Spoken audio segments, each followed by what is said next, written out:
Judy and Ravi, I'm really taken by the fact that you have really thought out how to deliver financial knowledge to the IT department, but not only to the IT people, to salespeople, marketing people, people throughout the organization, so that everybody has a kind of standard business and accounting fluency, even if it isn't at your level as the CFO.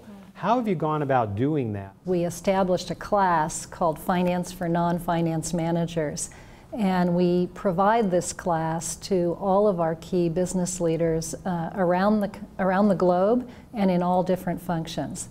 And it really looks at key concepts, finance concepts, that are needed to run the business. And Ravi, how have you created the information system to deliver that kind of information? It's not as much as creating systems to support the accounting training for all organizations, but more to do with how does IT build systems and solutions that support the individual organizational goals and objectives, and then expand those same concepts to other organizations. So to take a step back, within IT, there is an immense desire for all the employees to learn.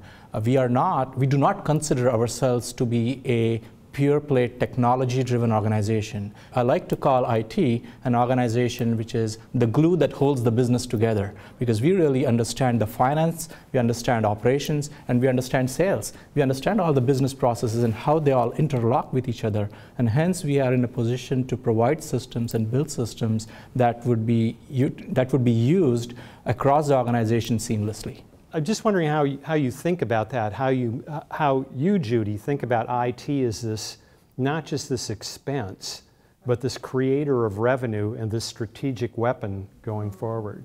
We're actually quite lucky at SanDisk in many ways that IT can be part of the revenue process. Not only is, of course, IT part of key areas of the business such as CRM, customer relationship management, tracking point of sale information, supply chain, a lot of different areas where they are part of the revenue generating process for the company. But in addition, and probably most valuable, is that our IT organization is able to help test and utilize and even sell our products. IT is a weapon.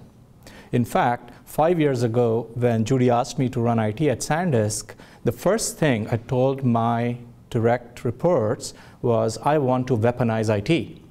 By that I meant, I want to build an organization that is extremely focused on execution.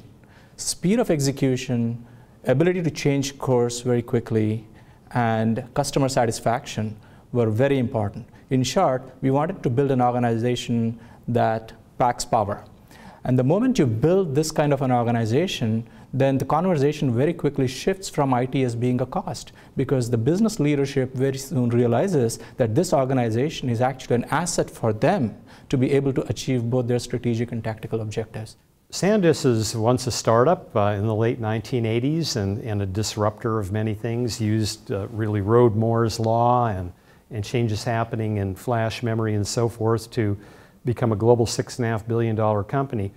How do you make sure that you yourselves aren't disrupted? We collaborate very closely to understand what kinds of new applications are coming along, what kind of new methodologies can be used, and we try to ensure that we're staying on the leading edge so that we can keep our organizations across the company very lean and utilize that latest technology. Lean is really an asset. I really believe that having a lean organization gives us a significant benefit over organizations that have a large number of people within them. It creates a lot of processes and bureaucracy that slows execution down. We have consciously kept our organization lean because our focus and our objective is to build an execution-driven organization. Results at a speed which is faster today than what it was yesterday. Judy, since IT touches everything and finance touches everything, particularly the way you see finance at SanDisk, how do you get the kind of right governance so that everybody's input is represented without having the too many cooks in the kitchen syndrome? The primary way that we have IT governance at SanDisk is that we have established an IT steering committee. The IT steering committee is made up of business leaders from all functions and all business units of SanDisk. And the IT steering committee meets on a regular basis to review the status, review the progress that's been made on key projects, and also to prioritize the budget looking forward. And we do keep a lean budget in IT, as we've discussed, as well as elsewhere in the company. And so it's very important for all the different business leaders to be aligned as to what are the highest priority projects and in which order should we attack them.